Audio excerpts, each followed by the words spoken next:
shining sea. From Detroit down to Houston, and New York to LA, where there's pride in every American heart, and it's time we stand and say that I'm proud to be an American, where at least I know I'm free. And I won't forget the men who died, who gave that right to me. And I gladly stand up next to you and defend her still today. 'Cause there ain't no doubt I love this land. God bless the USA.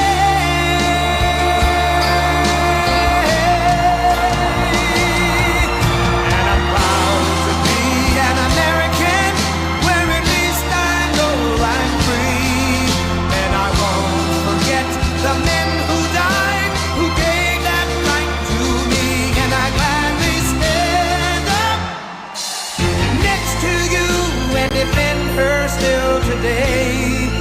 'Cause there ain't no doubt I love this land. God bless the USA.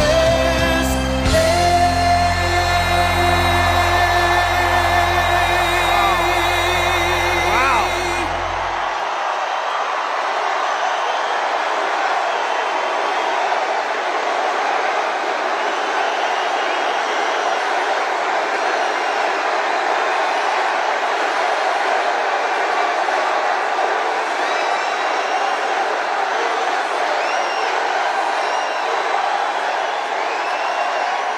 Wow.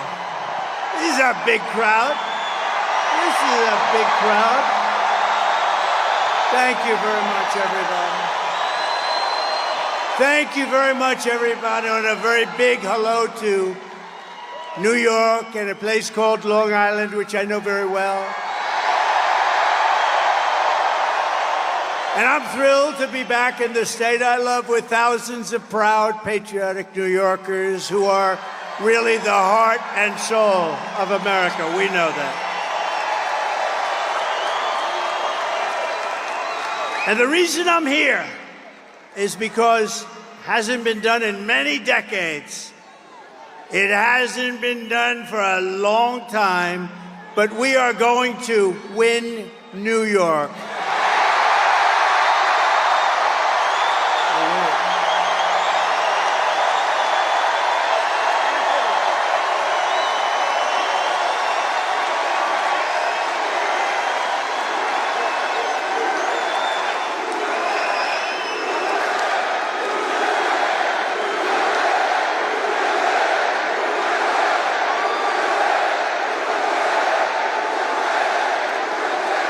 And that's the first time in many, many years that a Republican can honestly say it, and we're going to do it. We have to do it. We do it, and the election nationwide is over. We take over the White House, and we fix up our country, okay? We fix up our country.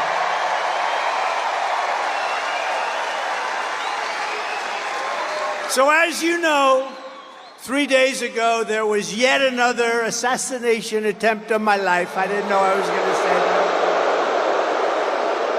It was the second one in 8 weeks by a violent radical left mobster. This evil would-be assassin got within a few hundred yards of where I stood, but thankfully, our outstanding Secret Service agent, and they are outstanding, spotted the barrel of his rifle in the bushes. Can you believe that? Can you believe that? He saw a barrel of a big, this was a big barrel. This you don't want to even talk about, AK-47. But he saw the barrel coming out a little bit out of the very lush bushes, and he took fast action to stop the gunman before I even entered the line of sight. And I want to express my thanks to the U.S. Secret Service, who was there that day, and to all of the sheriffs and law enforcement down in Florida, the heroes who helped to apprehend the attacker. And by the way, you possibly heard the story.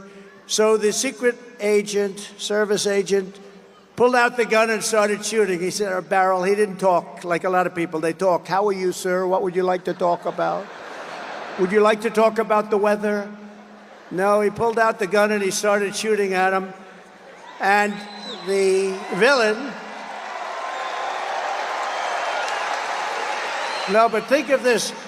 This could only happen with a woman because men aren't smart enough, I hate to tell you, fellas.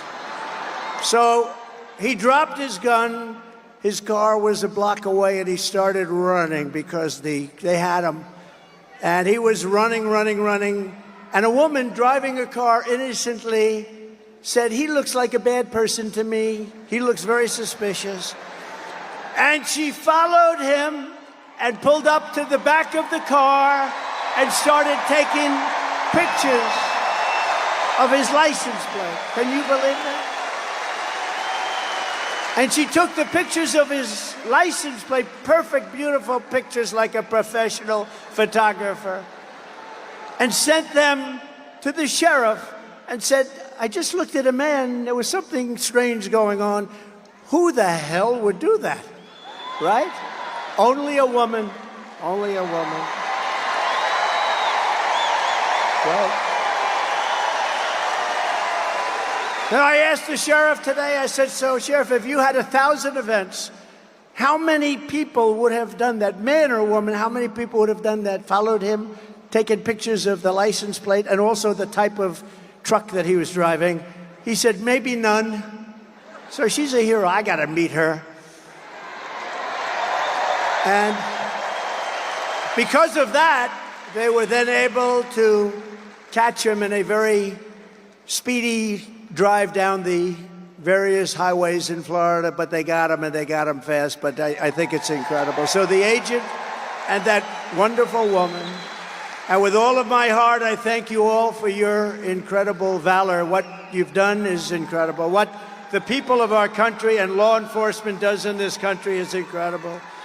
Tonight, let me also deliver a message straight to Kamala Harris. Have you heard of her?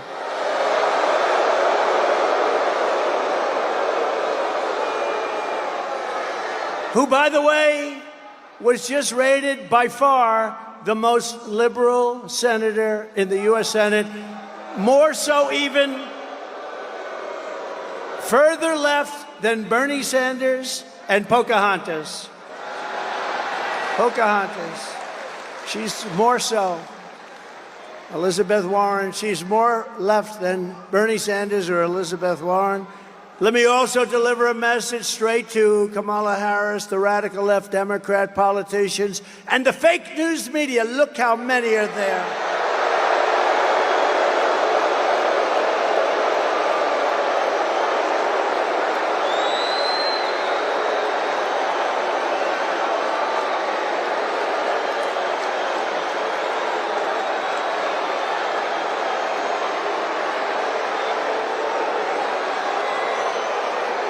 We've got to get our media back in this country. We've got to get them back.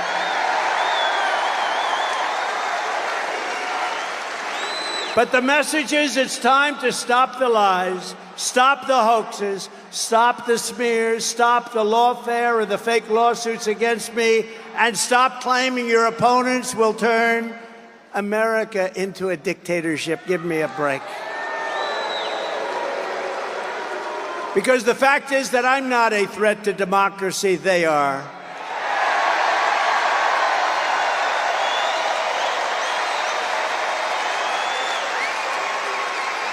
They're doing things in politics that have never been done before in the history of our country. And worst of all, with their open borders and bad elections, they have made us into a third world nation, something which nobody thought was even possible. Americans deserve a campaign based on the issues. We try and keep it on the issues.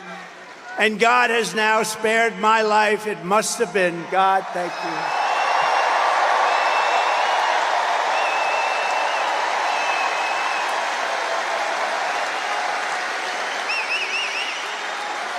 Not once, but twice. And there are those that say he did it because Trump is going to turn this state around. He's going to turn this country around. He's going to make America great again. And maybe. And we're going to bring back religion into our country. Bring it back.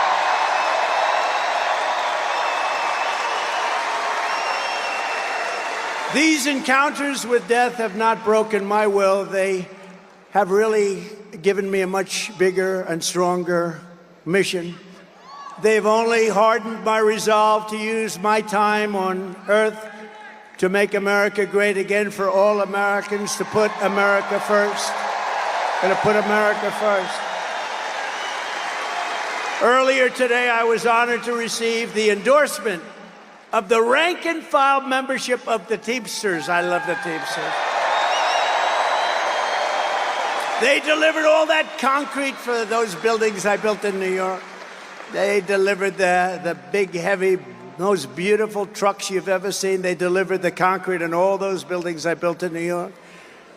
But, you know, this hasn't happened in so many decades. We won the overwhelming majority of the local chapters and the members, and as a result, the national organization has refused to endorse the Democrat candidate for the first time in many, many decades.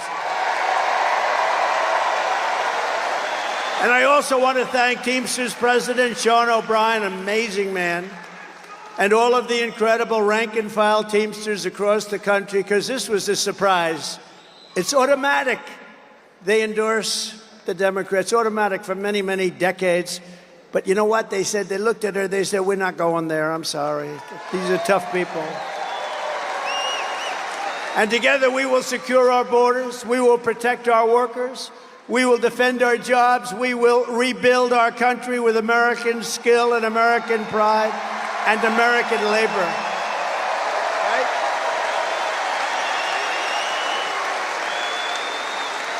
And just as a little side note, we should give them a round, especially because of what they and how they voted today. If they voted the other way, I wouldn't give them a round.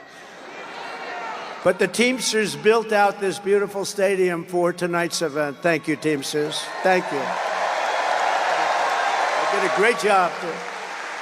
To every hardworking American, whether you live in a red state, a swing state, or a state with a failed Democrat rule, this year we need to elect all Republicans up and down the ballot. We have to clean out and straighten out our country.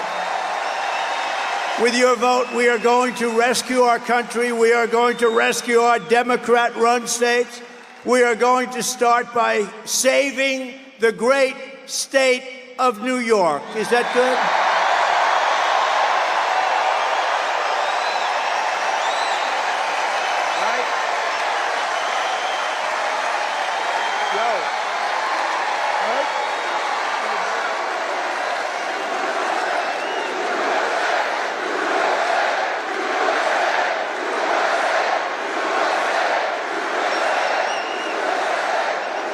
When I told some people in Washington, yeah, I'm going up to New York, we're doing a campaign speech, they said, what do you mean New York?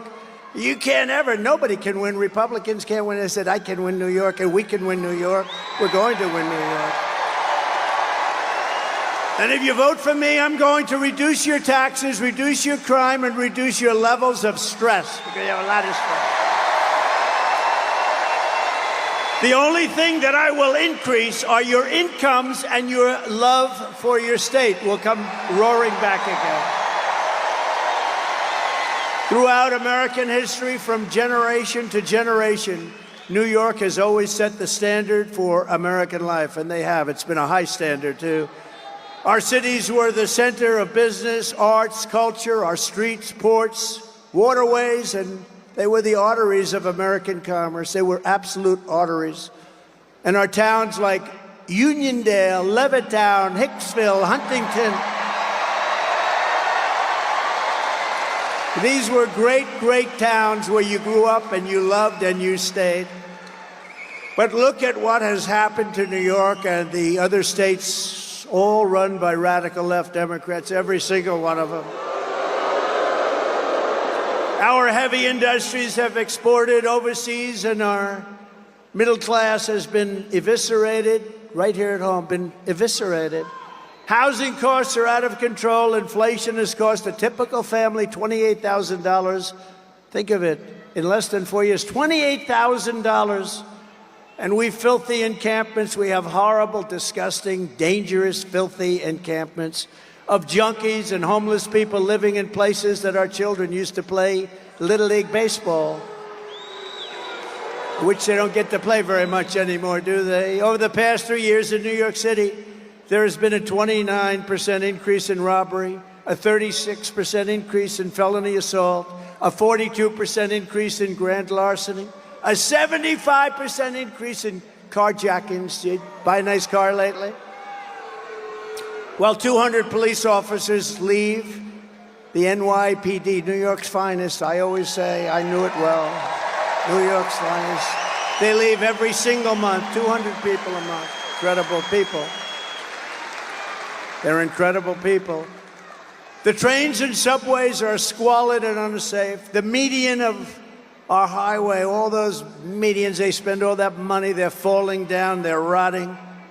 Businesses are fleeing. The mobs of illegal migrants are being put up in luxury hotels at your expense, while our great veterans live on the freezing or steaming sidewalks right outside the main entrance to where the migrants enter their hotel. Think of that. Think of it. We have veterans lying on the street, squalid, lying on the street, sometimes freezing, sometimes it's hot, it's summer. And they're looking at people just came into our country, and they're going up to the 17th floor of their suite. How crazy has our country become? And can you imagine what those veterans, when they watch this, must be saying? But listen to this. Can you also imagine what the migrants must be thinking? They're saying, can you believe this? We just came from a place, in many cases, they were in prisons, and now they're living in hotel suites while our veterans are living on the street. And so I say to the people of New York, with crime at record levels, with terrorists and criminals pouring in, and with inflation eating your hearts out, vote for Donald Trump. What the hell do you have to lose? What do you have to lose?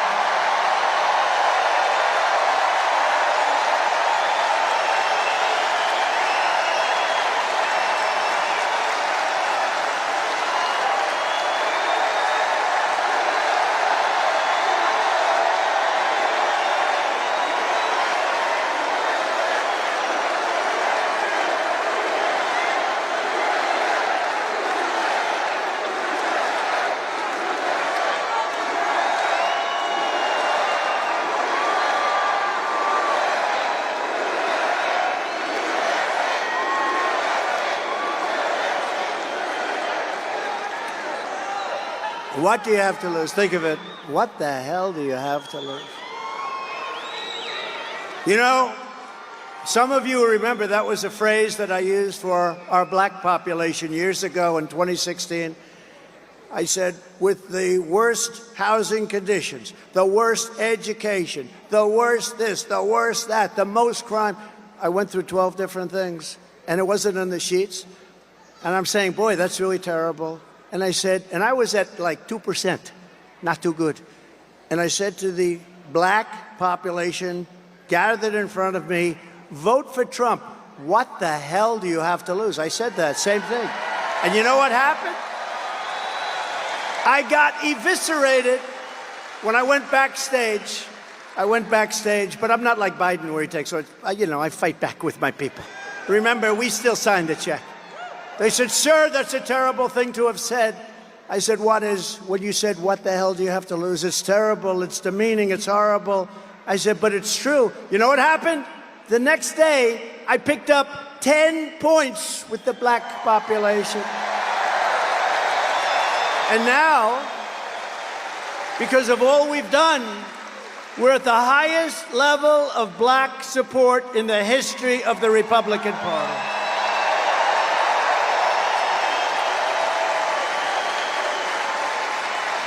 And by the way, the Hispanic support, do we have any Hispanics?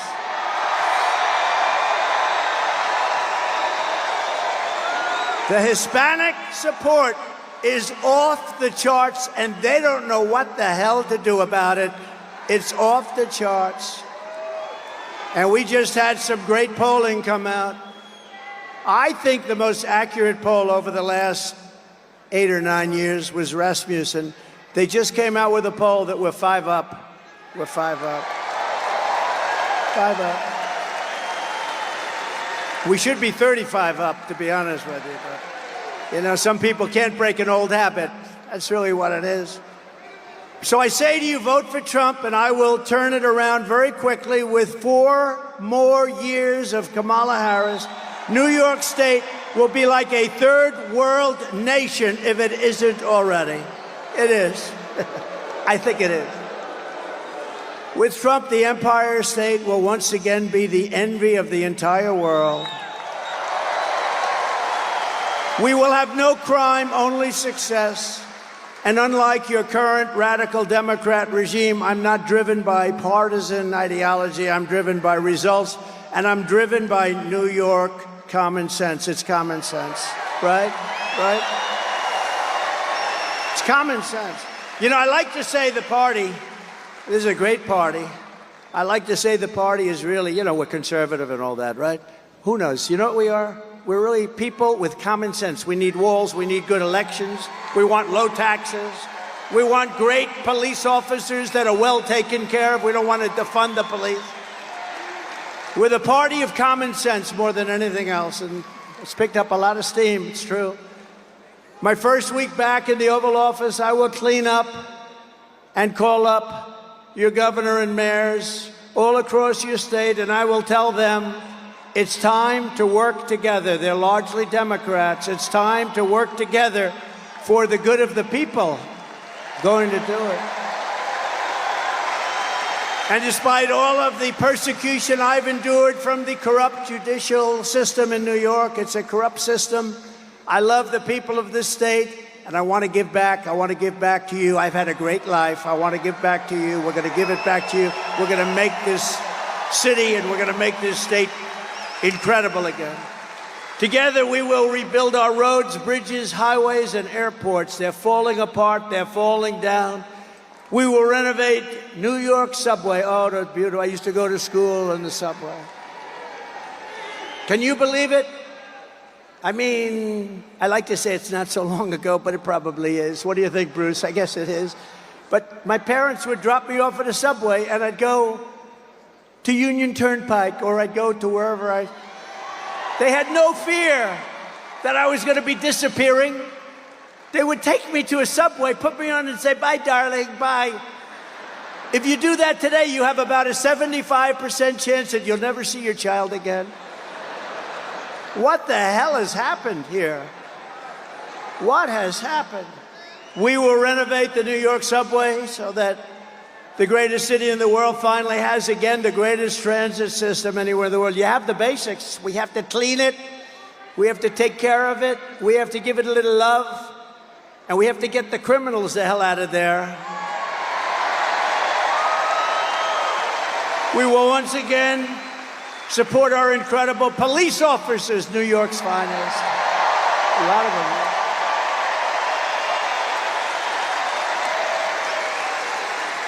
You know, I've got the support. To me, this is so important. I think to you, it's every single police group in the nation is supporting me. The other day, the Fraternal Order, it's the largest. They gave us 400,000 police, and they gave us a unanimous endorsement. We have it from everybody. We have it from everybody.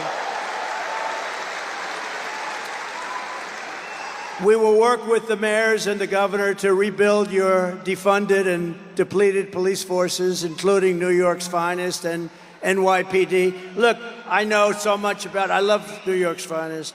I used to be in Brooklyn. I had an office with my father in Brooklyn. And we used to go in Brooklyn to a White Castle. Did anyone ever hear of a White Castle? And my father would say, no, that's the best place. Only 12 cents a hamburger. Remember? 12 cents. Bruce, we had Bruce. How good is Bruce? Bruce Blakeman, one of the greats. He won in an upset. You know, this is a Republican. He ran a couple of times. You couldn't beat this hoax of Democrats. He ended up winning. He's done such a good job. He's now unbeatable. They don't even run anybody against him. Great. Great. Really great. We got a lot of them. Joe Cairo's here. Joe, are we going to win, Joe? What do you think? Joe Cairo. Don't mess with Joe, right, Joe? We love you, man. Your family's great, too. But I will stop the Kamala crime wave, and we will do everything we can. We're going to get these violent criminals behind bars. We're going to get them out of our country. We're going to take them back to the country from which they came. A few months ago, I visited with the grieving family of a New York City police officer, Jonathan Diller. You know Jonathan Diller? I was hoping his family could be with us. He was just 31 years old, gunned down during a traffic stop by a vicious thug, leaving behind his incredible wife, Stephanie, and family, their one-year-old son. What a son. And are you here? Are they here? They could be here. Is Stephanie here? Because, you know, it was a bond, and she was so great, and I think she's here. It's hard when you have 19,000 people.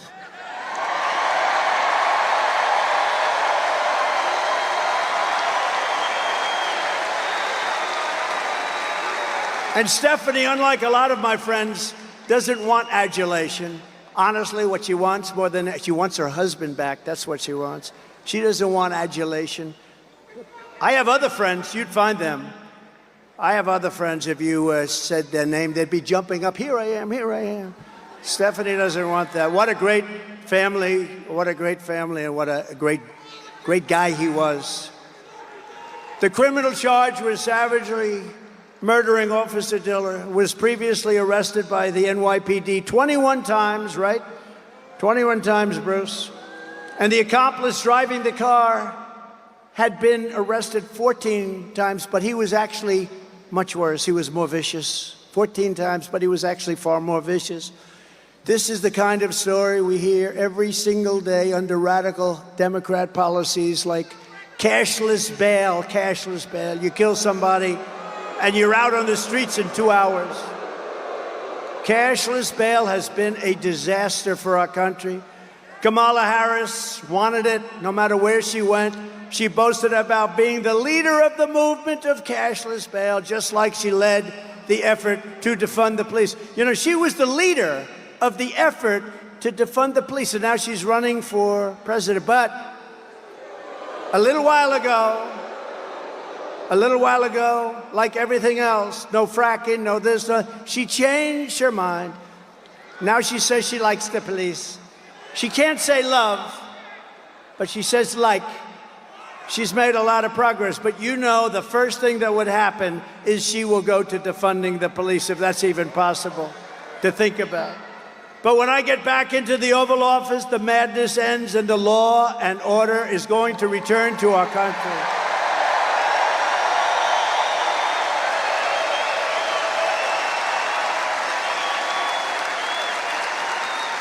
A fully reformed Federal Department of Justice will deliver massive public safety funding for New York and other Democrat-run cities that are under siege. But in exchange, they will give our police back their protection and their respect. We are going to take care of our police, and we're going to respect our police. Everyone here does. I tell the officers all the time, you have no idea how the people love you, but sometimes they don't feel it because of what the Democrats do to them.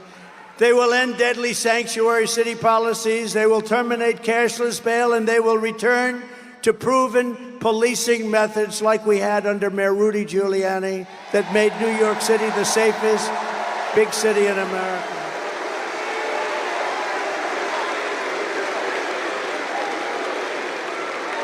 Simultaneously, we are going to make life in New York State affordable again. Little word, affordable.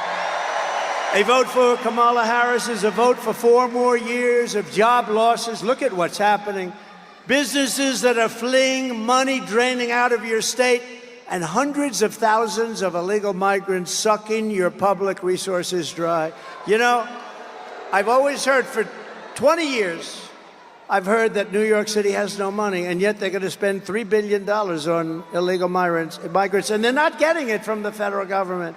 You wonder, they never had money, but they have $3 billion to take care of people that came into our country illegally. Doesn't make sense. But under the Trump economic plan, we will cut your energy prices in half within 12 months. Half! Because we have more liquid gold under our feet and we don't use it. We go to places like Venezuela when we have more than Russia. We have more than Saudi Arabia. You remember I got Anwar approved in Alaska. It's the biggest site anywhere in the world, probably bigger than Saudi Arabia, bigger than Russia. And what did they do? In the first week in office, Ronald Reagan tried so hard he couldn't get it. I got it. The biggest site in the world, Alaska. And in the first week in office, they terminated it. We'll have it back very quickly, I promise you that. We will rapidly defeat inflation. We're going to bring your prices down. All they're doing is they've cut it, but you're up 55 or 60%. People that used to live a nice life 4 years ago, they can't afford an apple.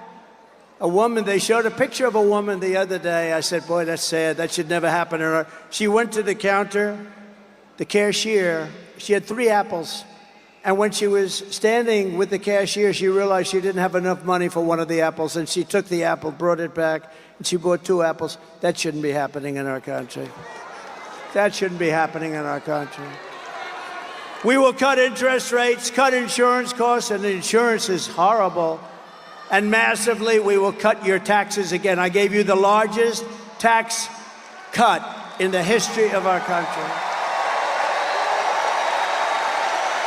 And we have some to go. Kamala Harris, as you look at her plan, will give you, very simply, the largest tax hike in American history. She's going to lift your taxes.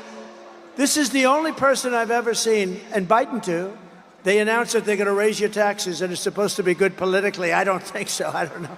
I've never seen that, Anthony, before, where they say they're going to raise your taxes. They're going to raise your taxes. To vote for me, I'm going to raise your taxes. Can you believe it? I made a mistake. I shouldn't have done that, because the news will say, vote for me, I'm going to raise it. They're going to say, they're going to attribute it to me. I can't do that.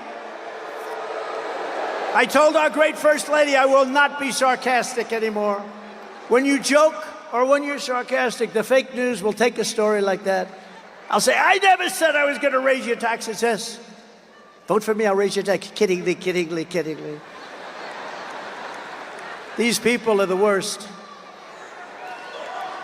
When I imitated Joe Biden because he couldn't get off a stage.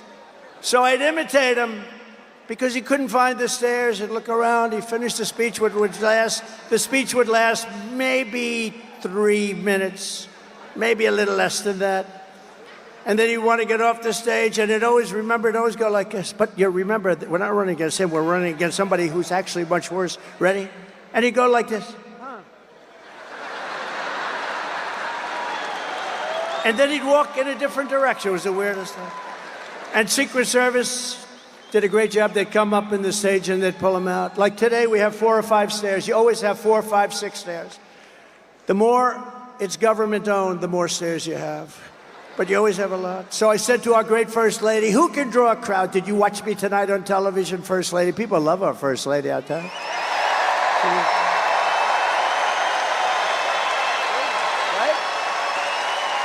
Go out and get her book. She just wrote a book. I hope she said good things about it. I don't know. I didn't. So busy. She just wrote a book called Melania. Go out and buy it. It's great. And if she says bad things about me, I'll call you all up and I'll say, don't buy it. Get rid of it. No, but she said to me, I said, baby, did you see the crowd? We had 18,000 people. We could have filled it up 3 or 4 times. Bruce Blakeman said to me, if we went to a stadium or a park, we would have had 100,000 people or more. So I'd call up my wife and I'd say, baby, who could draw crowds? Nobody can draw crowds like me. Nobody, not even close. I'm the greatest of all time, maybe greater even than Elvis, because Elvis had a guitar. I don't have a guitar. Elvis had a guitar. I don't have the privilege of a guitar. But I'd say, baby, who could do it like me? Nobody can do it like me. How great am I? And she'd say, you know, and she'd say, I'd say, how great was the speech? Not how good, how great was it? And she'd say, it was good, but your hair looked terrible tonight. Or the worst ever. So I said, how good was it, First Lady? And she said, it was good, but you couldn't find your way off the stage. I was imitating Biden, and they said I did it. I couldn't find my way off the stage. No, so you can't be sarcastic. Sarcasm with the media doesn't work, okay? It doesn't. So I've given up about 90% of it. I got all my friends here. Anthony, stand up. Anthony Lomangino, one of the greats of all time. He said, I have a big business problem. What? I have too much cash. I don't know what to do with it. I said, I've heard of worse problems than that, Anthony, right? He's doing good. He's a great man, great businessman, and a great person. Kamala wants income tax hikes, small business tax hikes, capital gains tax hike. How about the capital gains? She wants a tax, unrealized capital gain. That means she wants to give you a capital gain, even if you have stock. She wants to give you a capital gain, even if you didn't sell it. You know, I know a lot of people, they're very rich, but they don't have cash. They're rich, but they don't have cash. A lot of them. You know, it's like that. Farmers are like that. They have great land, great everything. They make income, but they don't have cash. And you know what I did for farmers and small business in the tax hike? And nobody talks about this.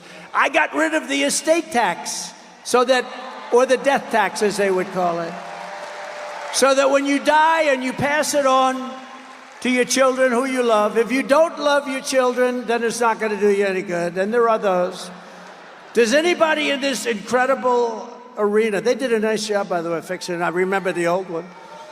Does anybody in this incredible arena not love their children?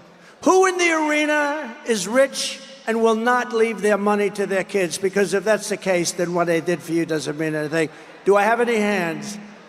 20,000 people and I have no hands. Okay, who wants to leave their money to their kids? That's good. Well, you know, in the old days, you'd leave the money to the kids, and what would happen? The kids would have to go out and borrow money. They'd lose everything. They had to borrow money from a bank at a high rate of interest.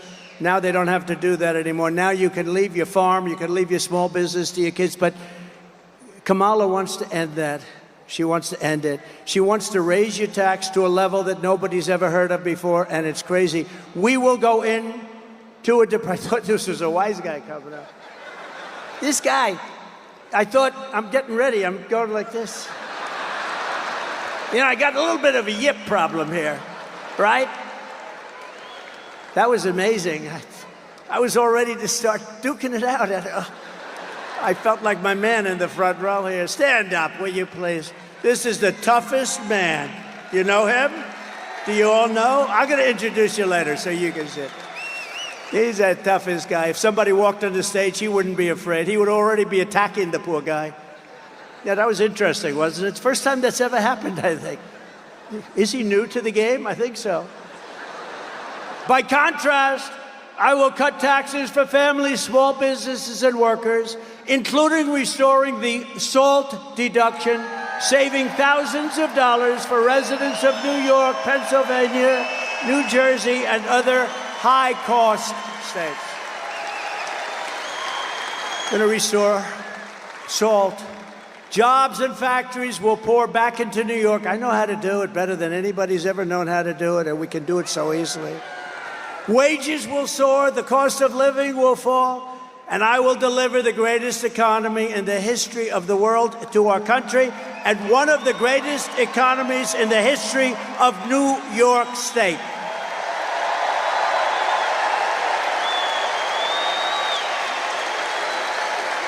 And a key part of restoring safety and saving our economy is stopping the invasion at the border of our country. It's crazy. Under border czar Kamala Harris, you know, she was the border czar until she started looking at this situation, until the coup. I say until the coup because it was a coup. But she was a border czar. Now she said, I was never the border czar. You know what? Give her that. But she was in charge of the border, and the border is the worst-run border in the history of the world. There's never been a border like this. 21 million people, illegal aliens are coming in from all over the world, from prisons and jails, from mental institutions and insane asylums. Many tourists are coming in just to watch. Did you ever see this? You have tourists that line up to take pictures of it. They usually turn out to be the fake news, and the pictures are so bad they never show it. You know, the fake news never, ever talks about it, but we have massive numbers of terrorists coming in to our country. You have everybody coming in. We have people that can't speak the language. The great Tom Homan told me the other day, great guy, central casting guy, great guy. He told me the other day, last month, they figured it out for the last 12 months, 168 different countries came in, represented, and came into our country. Most people don't even know you have that many countries. You actually have over 200, but most people don't know. But I want to be known as one thing. In 2016, I probably won because of the border. I did a great job. I cleaned it up, and the border was good. And in 2020, even though I got millions and millions more votes, they said, sir, if you get the same number of votes as you did in 2016, 63 million, sir, you cannot lose. I got millions more, and I lost.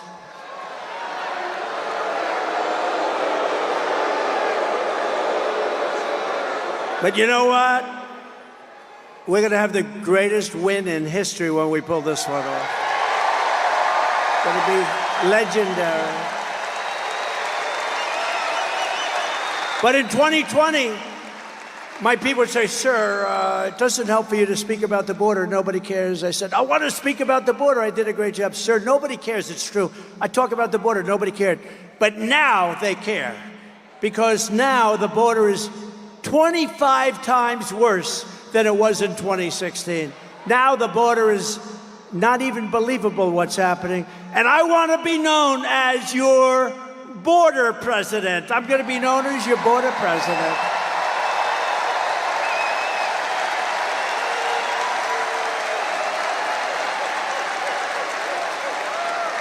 And Kamala will be known as your invasion president.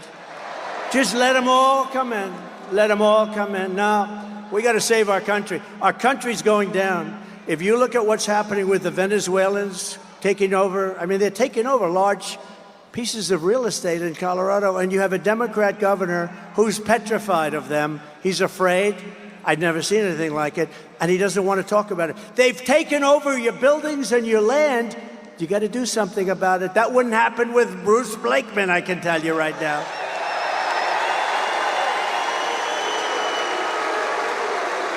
Bruce, would you let people come in from a foreign country like Venezuela, where, by the way, their crime rate is down 72% because they've taken their prisoners, they've taken their gangs, they've taken their drug dealers, and they've shipped them all to the United States, so their crime rate's down. But Bruce, would you ever tell the people that you're supposed to be protecting when they call? A lot of Venezuelans are in here and they have very big guns. Would you say, listen, I don't really want to do anything about it? Would you do that? Or would you say, don't worry, we'll have a force of people over there within minutes and it would all be over, right? Right? I think so. No, he wouldn't play games. He wouldn't play games. But you know, these people, the law enforcement, they're afraid in these places because it's so violent. They've never seen people like this. These are violent people that they're allowing into our country. it is truly an invasion, and we're not going to let it happen. We're going to take those violent people and we're going to ship them back to their country. And if they come back in, they're going to pay a hell of a price.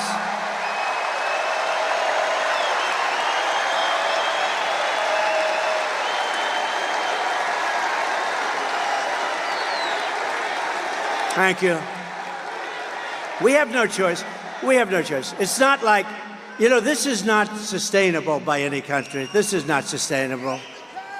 How about in Springfield, Ohio? They had 32,000. This is a little beautiful town. No crime, no problem. 32,000 illegal immigrants come into the town, 32. So they almost doubled their population in a period of a few weeks. Can you believe it? And you know what? They've got to get much tougher. I'm going to go there in the next 2 weeks. I'm going to Springfield and I'm going to Aurora.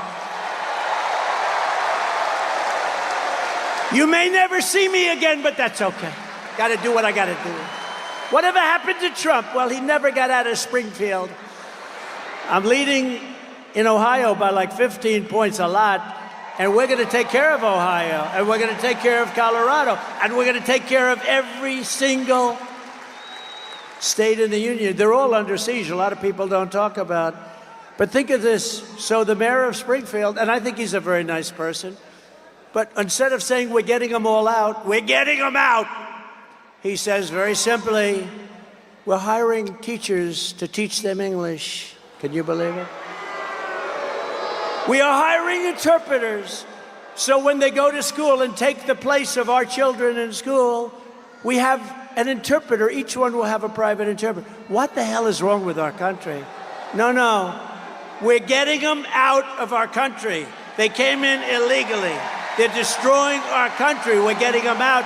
They're going to be brought back to the country from which they came. I will protect our country. I will protect our country. Think of it. She will surrender our country. That's what they're doing.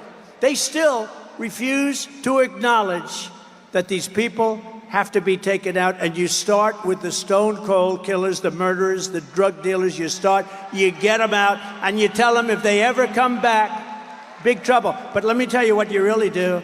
Some of them are so bad you can't take the chance of sending them out because they'll come back. You lock them up, and it's going to be there for a long time. And when they know that, you'll see a whole big difference. As you know, here on Long Island, the open borders policies of Kamala Harris, and it were really her policies, and the communist left, I call it the communist left, have been importing MS-13 gang members by the thousands. I don't know what it is about Long Island, but, you know, I took thousands and thousands of gang members out.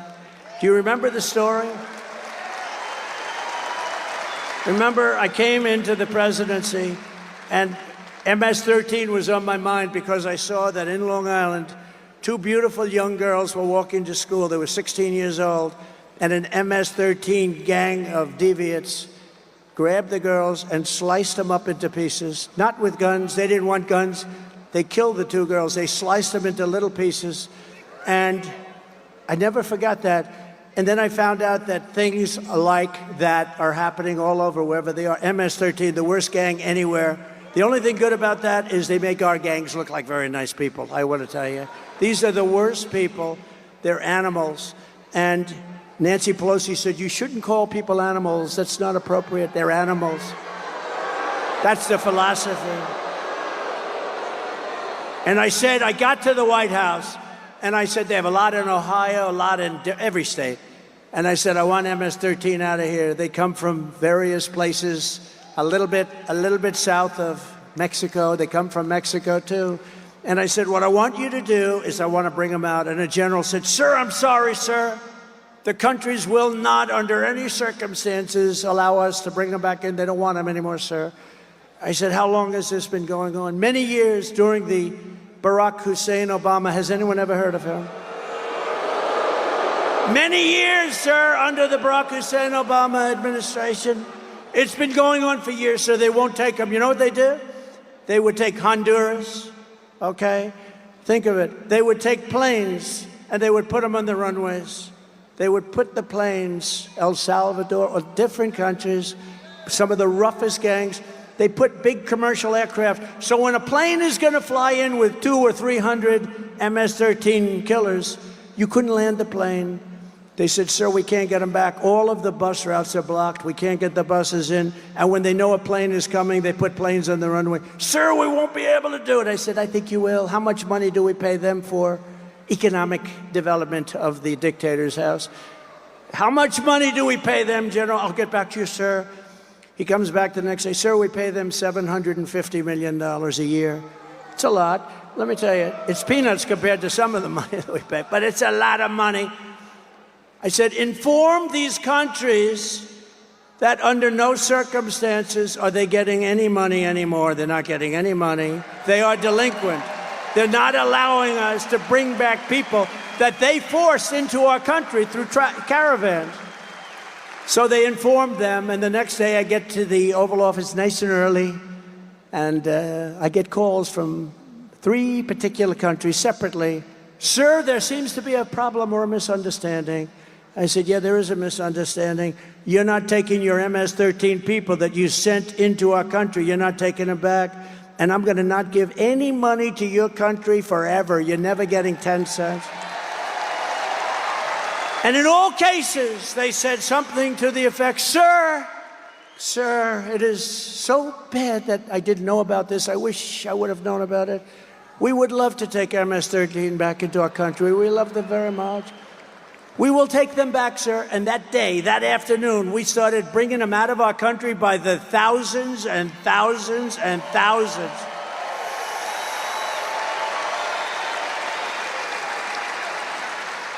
And the worst part of the story is, now, I still didn't pay them. I figured. But now they're getting $4 billion a year under Biden. Biden said, do it. Maybe she knew about it. I don't want to blame her if she didn't. But $4 billion. You know why? Because he wants them to create a beautiful environment so that they say that that's not going to happen. Okay, the money's going to be stolen all over the place.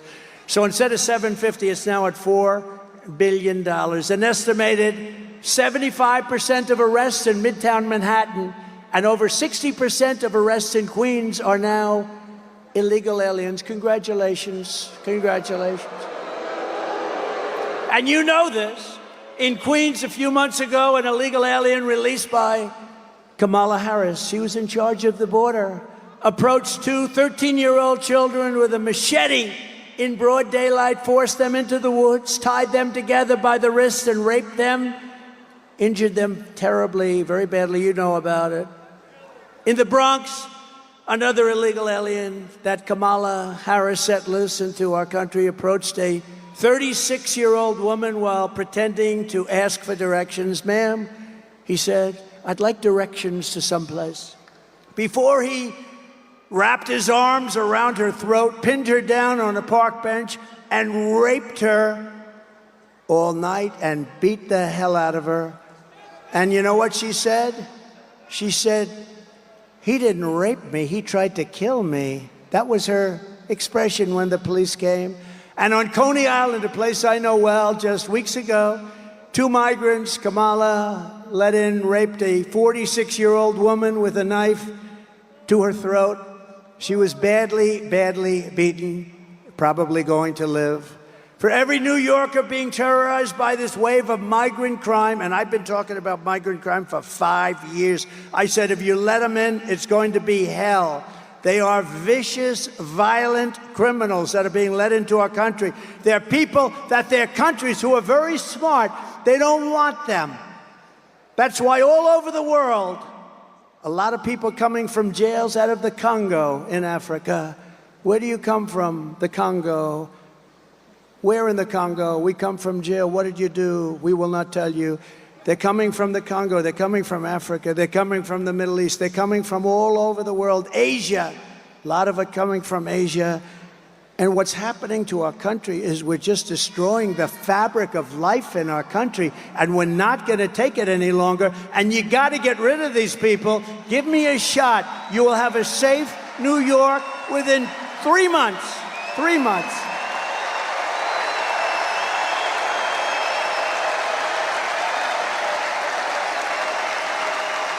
For every New Yorker being terrorized by this wave of migrant crime, November 5th will be your liberation day. It's going to be liberation because you are living like hell. You're living a life like hell.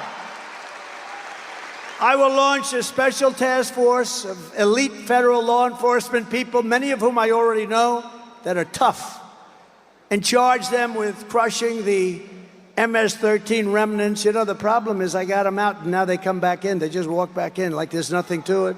But eliminating MS-13 in every foreign gang and organized criminal network opening up on American soil. They're coming in by the millions, not by the hundreds. They're coming in by the millions.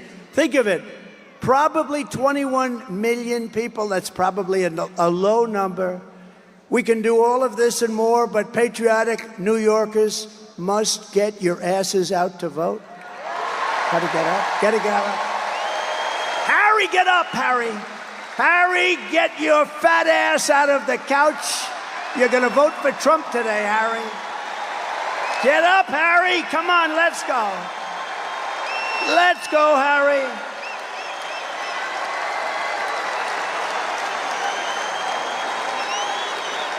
We gotta vote. Gotta vote. And I believe we have the vote. You know, it's an interesting thing. Evangelical Christians, they tend not to vote very much. If they did, you'd never lose. Gun owners, I have the total endorsement of the NRA, have had it from the beginning.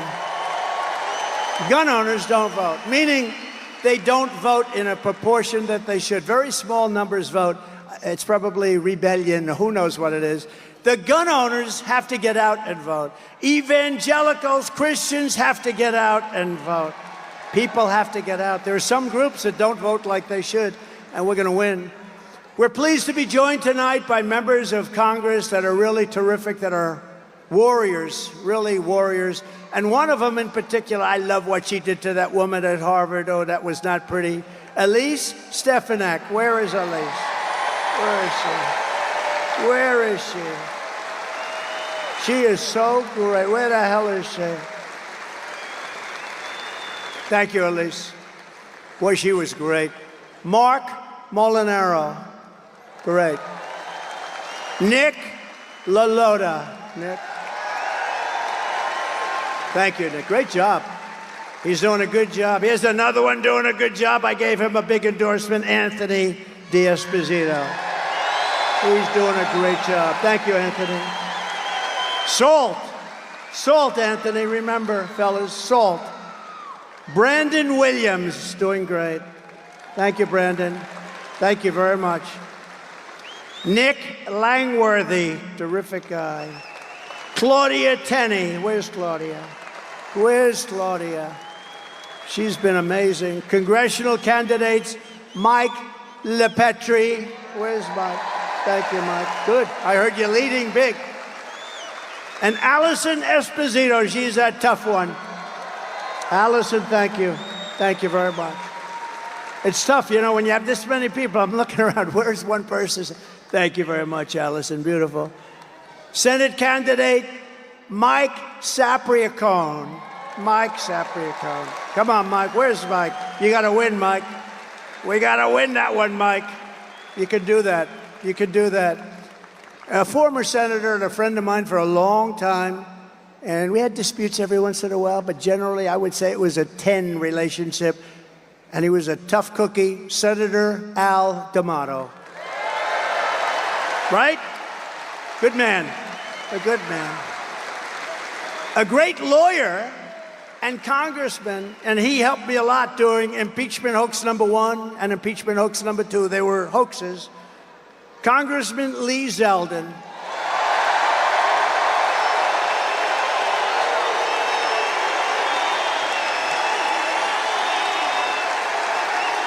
He's great. And he's a big part of our campaign, and I want to bring him to Washington with us. He's a great lawyer. Get ready. Ambassador to Israel, David Friedman, who's fantastic. A mayor who was a fantastic mayor, very shy kind of a guy. He took crime It was terrible. It was at a level that was as bad as today. And he made New York the safest big city in the world. Rudy Giuliani.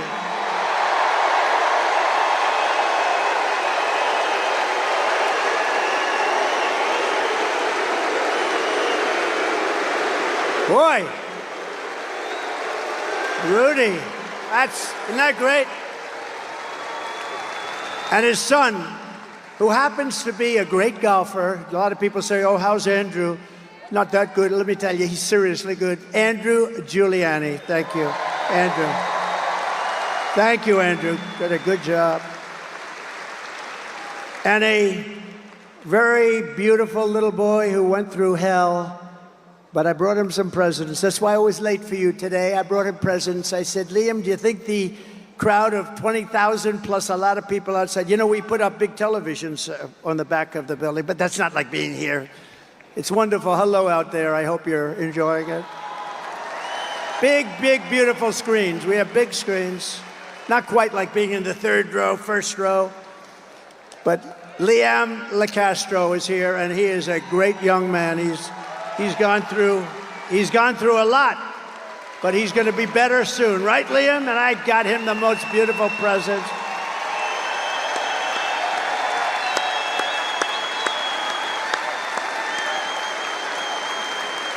He's a great boy, great parents, beautiful sister.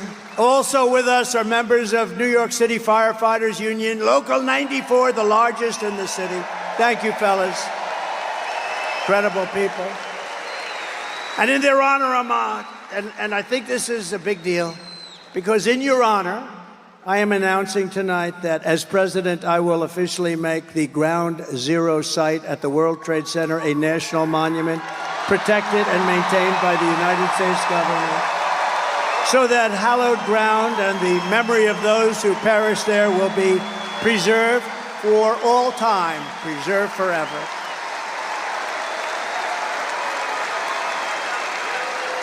And you deserve it. A lot of great people. I met them last week. Thank you.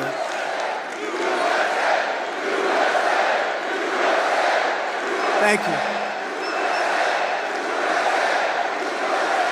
Well, and I met him last week with the ceremony, and it was a beautiful ceremony, and met a lot of fantastic people. The New Yorkers who created the 9/11 National Memorial Museum really did an amazing job, didn't they? And many of them are here today, and I want to thank them. And I want to ensure that their outstanding work is sustained forever, and that's what we've done by doing this. So we are just 48 days away from the most important election in American history. The most important. The most. Stand up. Now you can stand up. They didn't put your name down. Turn around. Who is he? Name him. He took care of business, right? It's my man. Good. Boy, I'm glad I didn't forget you. Good guy, good friend of mine for a long time. Whenever I had problems, I'd look at him and they'd say, let's leave Trump alone. Thank you, man. Thank you. We appreciate it. Great, great gentleman. Kamala Harris is for wide open borders with terrorists and criminals pouring into our country, more inflation, even higher than the last 4 years, which was a record. She wants to pack the Supreme Court. Think of that one. And today, I heard it all. I thought they wanted maybe 11, maybe they wanted 13. That's an unlucky number, so maybe it would be 15 instead of 9. But instead of 9, Kamala wants to bring up potentially as many as 25 justices so that they can rig the system like they rig everything else, including elections. And maybe one of the worst things of all, she is a true believer. And again, I said this before, if you want to defund the police, if you've been there even for a day, in your mind you want to defund the police even for one day, you are not qualified to be the President of the United States.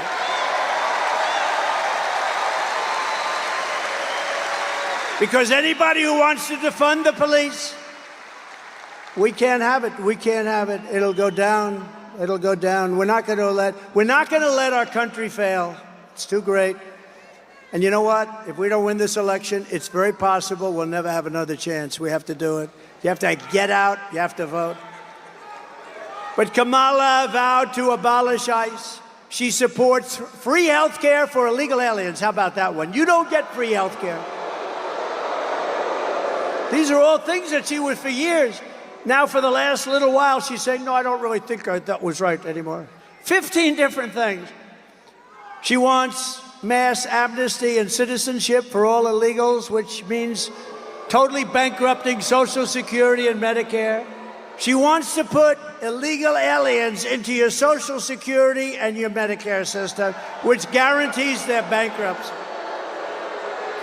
She says we must not utter the words illegal alien again or radical Islamic terrorist again. And think of this, during her 3.5 years, to me this is the worst thing I talk about tonight, it's unbelievable. During her period of 3.5 years, she was in charge of the border. She lost more than 325,000 migrant children, many of whom have been trafficked, raped, and many of whom are dead. Many of whom are dead. Think of what that is. That's like Yankee Stadium, filled up many, many times. Think of it. Think of it. As California Attorney General, she redefined child sex trafficking, assault with a deadly weapon, and rape of an unconscious person. I'd never heard of this. Rape of a very unconscious person as totally nonviolent crimes. She vowed repeatedly to ban fracking. She imposed a natural gas export ban that is crushing the state of Pennsylvania. I'm way up in Pennsylvania, by the way. This helps. Because she's not going to let, the day after the election, all of these things come back. I hope you know that. She praised the idea of a tax rate of between 70 and 80%, and her only idea for solving inflation is to impose communist-inspired price controls, which have never worked. She pledged to abolish. Does anybody here have private health care? You worked hard. She wants to abolish anybody that's worked hard and made some money. Private health care, no more private health care, and force everyone into a socialist government-run health care with high taxes and deadly wait times. And she even endorsed free sex change operations for illegal aliens in detention, all at taxpayer expense. Now think of that one. They come into the country illegally and they say, I want to change my sex. Oh, that's okay. She's totally in favor of it. I'm sure she'll deny it now, but that's what she is. In 2021, Joe Biden tasked Kamala Harris with bringing broadband to rural America. Rural America was dying for it, and gave her $42 billion to do the job. 3 years later, right now, not a single home has been connected to broadband. Everyone's saying, what happened to the money? $42 billion, not one home. And in the Midwest, you read this, in the Midwest, they built 8 charging stations. That's like a gas pump with electricity, right? 8. They spent $9 billion to build 8 charging stations. Other than that, it really works well. I will end the electric mandate on cars immediately. And I have to say this, look, Elon Musk is great. He's a great guy, and he makes a great car. And as strong as I am on this, because I think they're incredible, but it's limited. Some people want them, and some people love them. I think they're incredible, and he makes a great product, maybe the best product I hear. And he understands this. Some people have to go far distances. Some people don't want the additional cost. Some people don't want their car built in China. Electric cars will be built in China. I'm going to bring back the auto industry. We're going to have gasoline-powered cars. We're going to have hybrids. We're going to have electric cars. We're going to have everything. The new one is hydrogen. I heard about that the other day. Hydrogen. There's one little problem. If it blows up, you're dead. It's great until one day there's a little bit of a problem, Anthony, and it blows up. And when that happens, it's not a pretty picture. So I think I'll take a pass on that one if you don't mind for a while. And just today, 3 agencies of the Kamala Harris and Joe Biden administration, the FBI, the Office of the Director of National Intelligence and Cybersecurity and Infrastructure Security Agency, they just released a report confirming that Iran actors hacked into the Trump campaign's email accounts and in turn sought to give the hacked materials to the Biden-Harris campaign. They gave them all of the materials because Biden is working with Iran, and Iran doesn't exactly like me because they were ready to make a deal, except we had an election that was rigged and stolen. And look at what's happening to our world now. But no, Iran hacked into my campaign. I don't know what the hell they found. I'd like to find out. Couldn't have been too exciting. But they gave it to the Biden campaign. I can't believe it. Oh, yes, I can. But this is really foreign election interference. This is real election interference, not the phony crap that they've been trying to pin on me with Russia, Russia, Russia for years. Whatever happened to Russia, Russia, Russia? Remember the 51 intelligence agents? They said, no, no, the laptop from hell, it's Russia. No, it was Hunter. Hunter.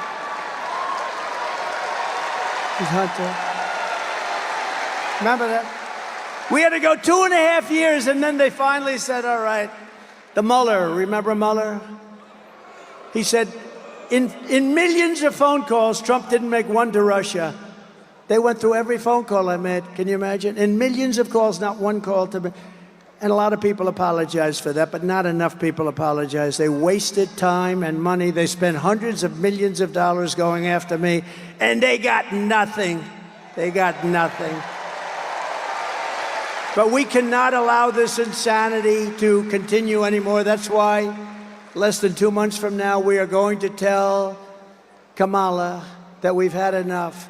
Kamala, you've been a terrible vice president. You will be an even worse president. We're not going to take it anymore, Kamala. Kamala, you're fired. Get out. You're fired.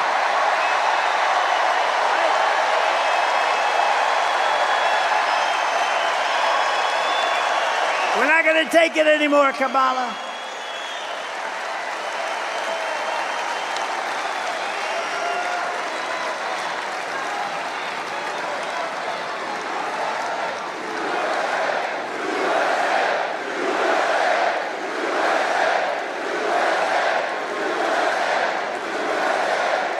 That was a little line from The Apprentice, which I'm sure you haven't seen.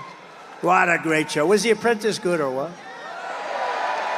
From the moment we take back the White House from Kamala Harris, I believe we are going to have the 4 greatest years in the history of our country.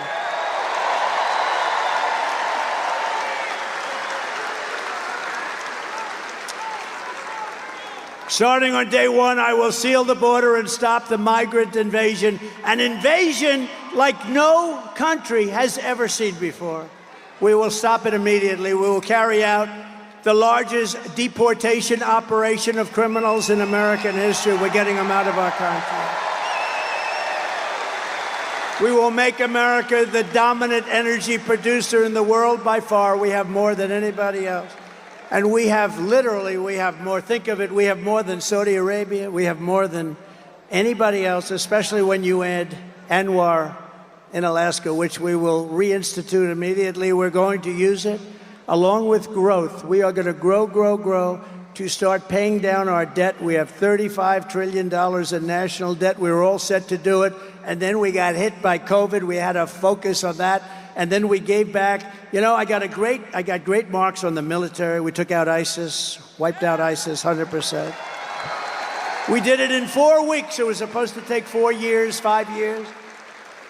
And I got great marks on the economy. Never got great marks on COVID because they didn't want to give them to me. But the fact is, we did an unbelievable job. Nobody knew what the hell it was. It came from China. It came from the Wuhan lab. I said all these things. And we did an unbelievable job, and we handed over a country whose stock market was higher than it was just prior to COVID coming in, and amazing. But we did have to focus on that. Think of what China did to us. The world has $60 trillion and millions of people dead over that disaster. Think of that. The whole world, even China, suffered very much. They suffered at the end more than almost anybody. I will turn the United States into a manufacturing superpower more than it has ever been before. We're going to bring back the car industry. We're going to bring back the car industry. Other countries that make us pay a tax to do business with them will be charged the same tax when they send their product into the United States. We have countries, not only China, many countries, many of them are allies. Some of the worst trading countries are allies. Don't let that word surprise you. They're allies. They're friends of ours, and they take advantage of us horribly on the military with NATO and on trade. It will be called the Trump Reciprocal Trade Act, and if China or any other country charges us a 200 or 100 or 300% tax, then we will charge them a like 100, 200, 300% tax in return. You charge us, we charge you. And my message is very simple. Make your product right here in Uniondale. Make your product in America. Make your product in America, and only in America. And if you do that, Bruce, you won't have to pay a tax. And they'll be coming in here like you wouldn't believe, right? The worst that happens, we'll take in a lot of money, but we don't even want that. We want them to make their product. We're going to bring back the auto industry. Right now, China is building some of the largest auto plants in the world, and they're building them in Mexico. And they think they're going to build these massive plants, literally the biggest in the world. They're going to make millions of cars and sell them without tax across our border. We will put a tariff on all of those cars to a point where they won't be able to sell them, because we want them to build their plants in the United States and hire many of the people in this audience, and that's what's going to happen.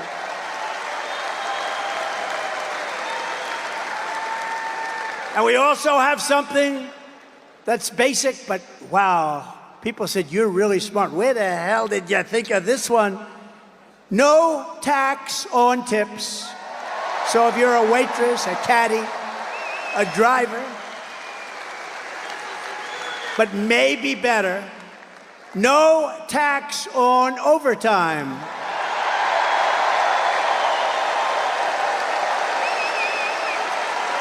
And we'll get it done. We'll get it done. Unlike him with student loan debt that went nowhere, just to talk. We get it. I get it all done. Remember what they say, promises made, promises kept. That's me. And ready? Here's for the seniors. Do we have any seniors in the audience? Raise your hand. You ready? No tax on Social Security benefits. No tax on Social Security benefits. And you know why you deserve it? Because you lived like hell with the highest inflation probably in the history of our country, and you couldn't make ends meet. Now you're not going to have to pay tax on your Social Security benefit.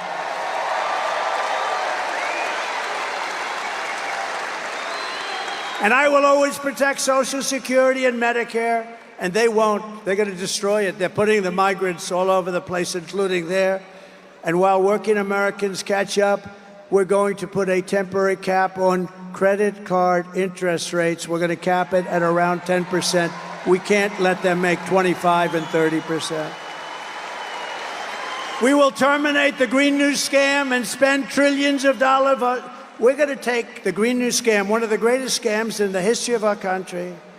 Remember when they used to say global warming? They don't say that anymore. They say climate change because the planet's actually getting cooler. Climate change, Chuck. Climate change is different. Just Chuck Zito. Oh, I feel safe with him in the front row. Are you afraid of climate change, Chuck? Because now it's no longer global warming, because that wasn't working so well, because it was getting cooler. Now it's climate change because that covers if it's warmer, it's cooler. We're going to take all of that money, we're going to take it, and we're going to rebuild. We're going to take this money from the green new scam. It's a green new scam, one of the greatest scams in history. And we're going to spend it on roads and bridges and real infrastructure. And we're going to pay down debt, not fake infrastructure that's caused massive inflation and has no benefit whatsoever for our country. And I will settle the war in Ukraine. I got along very well with Putin and Zelensky. And I will end the chaos in the Middle East. A vote for Kamala Harris is a vote to obliterate Israel. That's what's going to happen. Israel will not exist in 2 years. And by the way, we are closer to World War III right now than at any time during anybody's life in this beautiful room. I will stand with Israel and we will return a thing called peace through strength.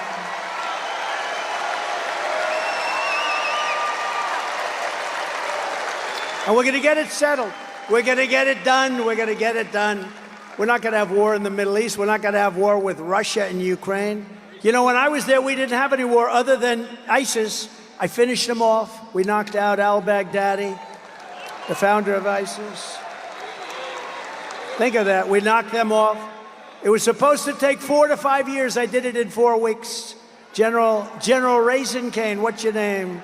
Cain, sir, what's your first name? Well, they call me Raisin. I said, your name is Raisin Cain. That's the general I was looking. He did it in 4 weeks. The Russian attack on Ukraine and the October 7th attack on Israel would never have happened if I was president, would never have happened. Think of what the world would be, and think of what our nation would be with no Russia-Ukraine war, no October 7th disaster in Israel, and the Middle East. It's inflamed right now. It's inflamed like nobody's seen it for 50 years.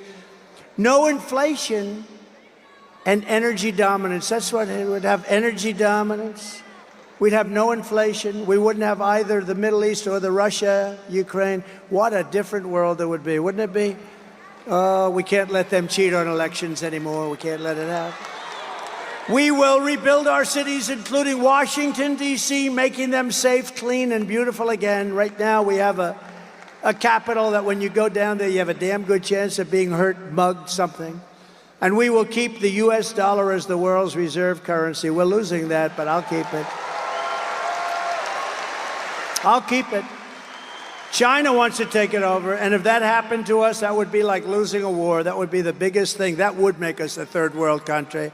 We will keep our dollar as the reserve currency. Remember, I said it, and it will be easy.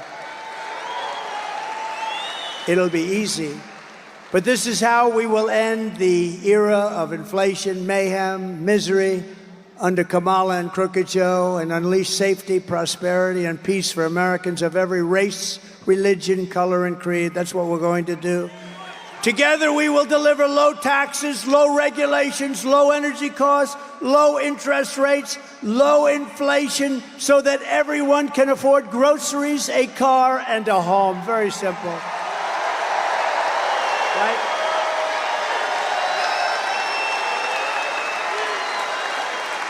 We will stop the invasion, end migrant crime, support our police, strengthen our military. I want to wish a happy 77th birthday to the United States Air Force.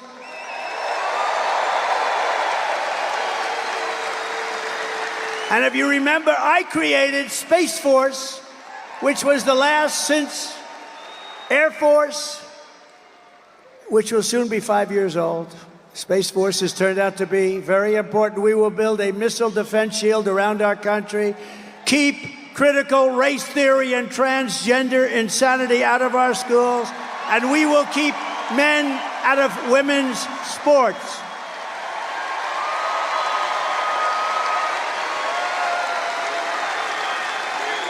We will defend the Second Amendment, restore free speech, and we will secure our elections, and we will secure our borders, everyone will prosper, every family will thrive, and every day will be filled with opportunity and hope.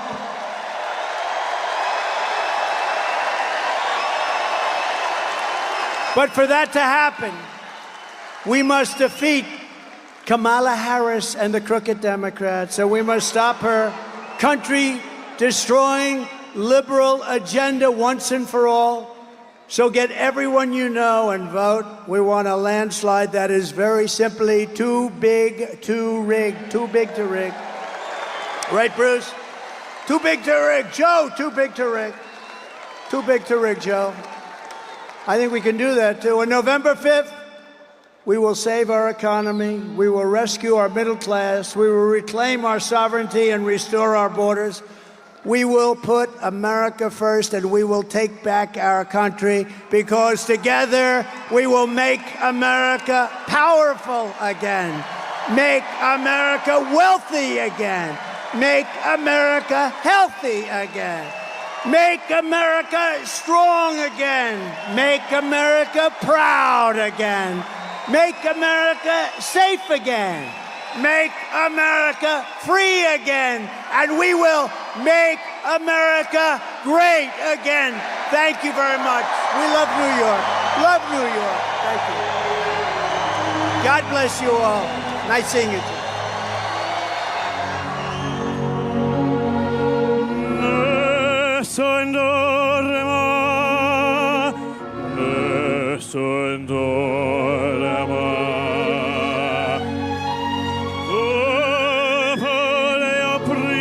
Principessa, nella tua fredda stanza, guardi le stelle che tremano d'amore e di speranza.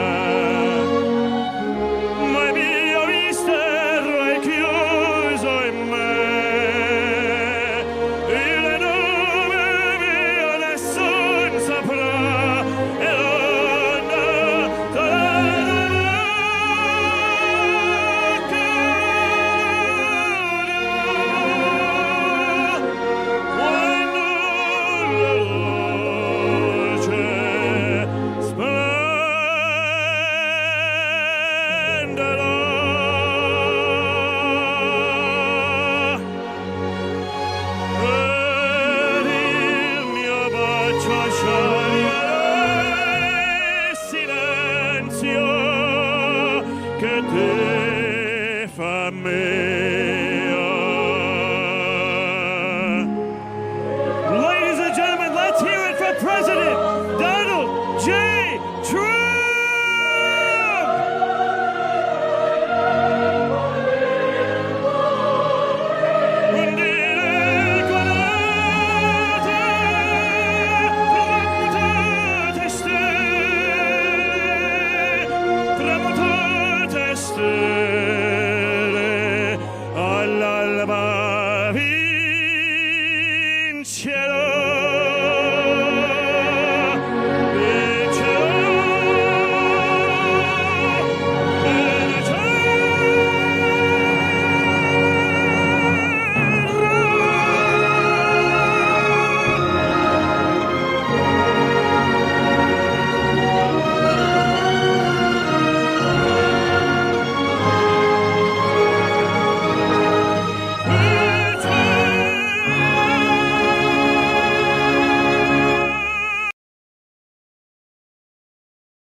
Of the Democratic National Convention. My name is Mindy Kaling. Thank you. For those of you who don't know me, I am an incredibly famous Gen Z actress who you might recognize from The Office. Thank you, The Mindy Project. Or as the woman who courageously outed Kamala Harris as Indian in an Instagram cooking video. Yes, you're welcome. I am so proud to be here supporting my friend. But the real reason I am here is that deep down, I truly believe that as a woman of color and as a single mother of 3, it is incredibly important that I be appointed ambassador to Italy. That's how this works, right? That's like why I'm here. I've never been, I'm dying to go. And guys, I just really need a break. I know it's not the priority tonight, but just think about it. I am actually here because I have known the Vice President for a long time, and I want to tell you a story about one of the first times I ever met her. She wasn't Madam Vice President then. She was my senator, and we were filming a video where she came to my home to cook dosas, a South Indian dish. Yes, it's not every day that a senator comes over, and I was pretty nervous. But when she arrived, we immediately hit it off. We talked about the love we have for our moms, who had both passed away from cancer. Both of our mothers were immigrants from India who came to America and committed their lives to serving others. My mother, Swati, became an OBGYN. Thank you. Kamala's mother, Shaimala, became a scientist with a PhD who dedicated her life to trying to find a cure for cancer. And after speaking to Kamala, it was clear to me that Shaimala had passed down the same optimism and fearlessness to her daughter. But the thing I remember the most about the Vice President is that Kamala Harris can cook. Guys, she was so much better than me. But she also knew that my family was watching. So, as she gently corrected my sloppy dosa making, she was complimenting me every step of the way, making sure that my daughter Kit heard how good of a cook I am. She had no desire to be seen as better than anyone else. She just wanted my kid to be impressed with her mom. And when she finally bit into my dosa, she looked at me and said, really good, and then never took another bite again. Yes, but it is that warmth, that generosity of spirit that I know she will bring to the White House as our next president. Kamala Harris cares deeply about other people. She will fight to protect our freedoms because those are the values that her mother passed down to her. But in order to protect those freedoms, Democrats also need to win the House. So we have a lot to do, and please welcome to the stage your next Speaker of the House, Hakeem Jeffries.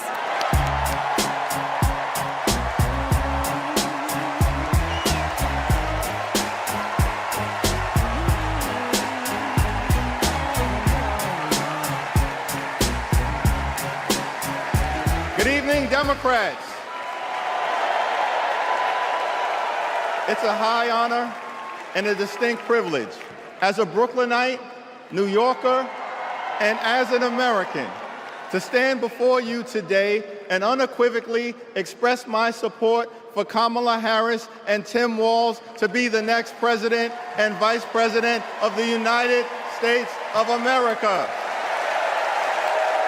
Over the last few years, House Democrats have been hard at work, and we could not have asked for a better leader to partner with than President Joseph Robinette Biden, who will go down as one of the most consequential presidents of all time. Last month, President Biden selflessly passed the torch to Vice President Kamala Harris, who is ready, willing, and able to fight for the people. Kamala Harris is a courageous leader, a compassionate leader, and a common sense leader who will deliver real results for everyday Americans. Kamala Harris is fighting for our freedom. Kamala Harris is fighting for our families. Kamala Harris is fighting for our future. Together, let's make Kamala Harris the 47th President of the United States of America.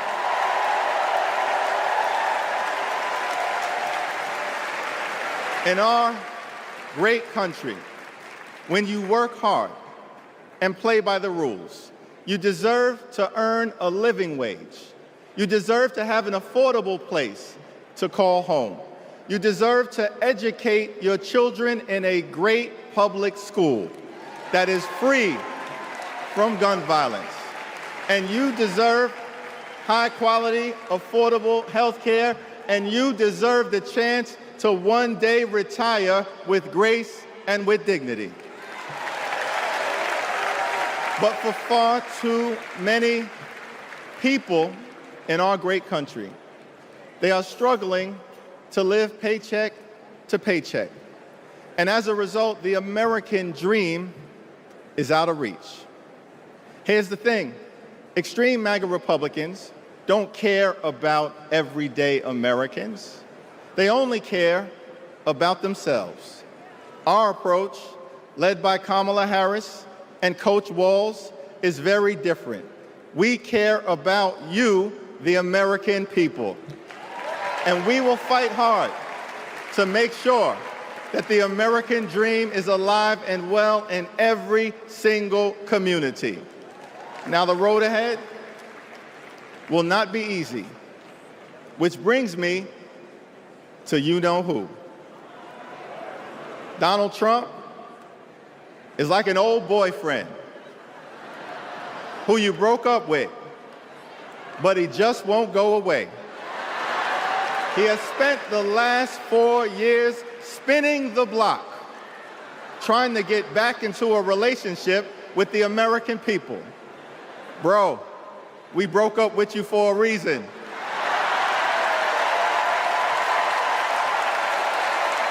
Trump was the mastermind of the GOP tax scam, where 83% of the benefits went to the wealthiest 1% in America. Trump failed our country during the COVID-19 pandemic. Trump is a chaos agent who is focused on himself, not the American people. Trump tried to destroy our democracy by lying about the election and inciting a violent mob to attack the Capitol. Trump put 3 extreme justices on the Supreme Court who destroyed Roe v. Wade. We broke up with you for a reason. Donald Trump can spin the block all he wants, but there's no reason for us to ever get back together. Been there, done that, we're not going back.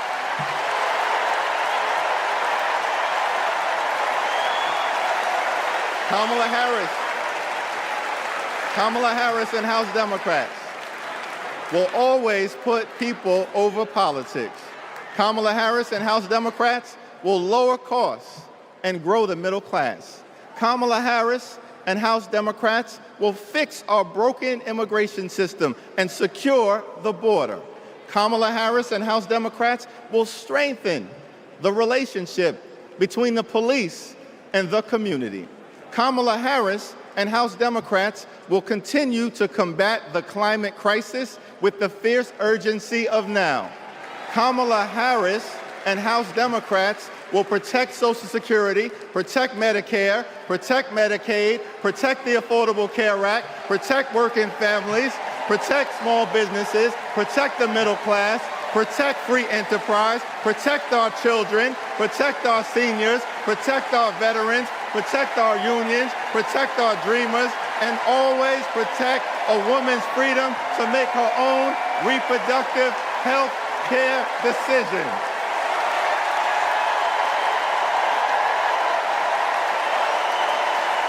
The extreme MAGA Republicans want to divide us. But the Constitution promises equal protection under the law. We are one nation, under God, indivisible, with liberty and justice for all. Together, let's build a brighter future for our children and our grandchildren. In the Old Testament, book of Psalms, the scripture tells us that weeping may endure during the long night, but joy will come in the morning. Here's how we do it. Strategize on Sunday. Meet the moment on Monday. Take it to them on Tuesday. Work it out on Wednesday. Thank the Lord on Thursday. Fight the power on Friday. Set it off on Saturday. Get a few hours of sleep, wake up the next day, and do it all over again until joy, joy, joy comes in the morning.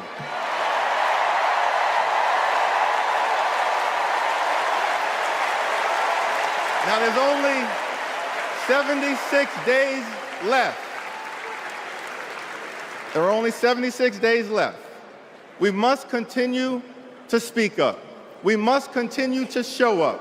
We must continue to stand up, not as Democrats or Republicans, but as Americans. And when we do, nothing can stop Kamala Harris from becoming the 47th President of the United States of America. Nothing can stop House Democrats from taking back the majority. Nothing can stop the American people from continuing our march toward a more perfect union. Nothing can stop us. We're all the way up. God bless you. God bless Kamala Harris. May God bless the United States of America.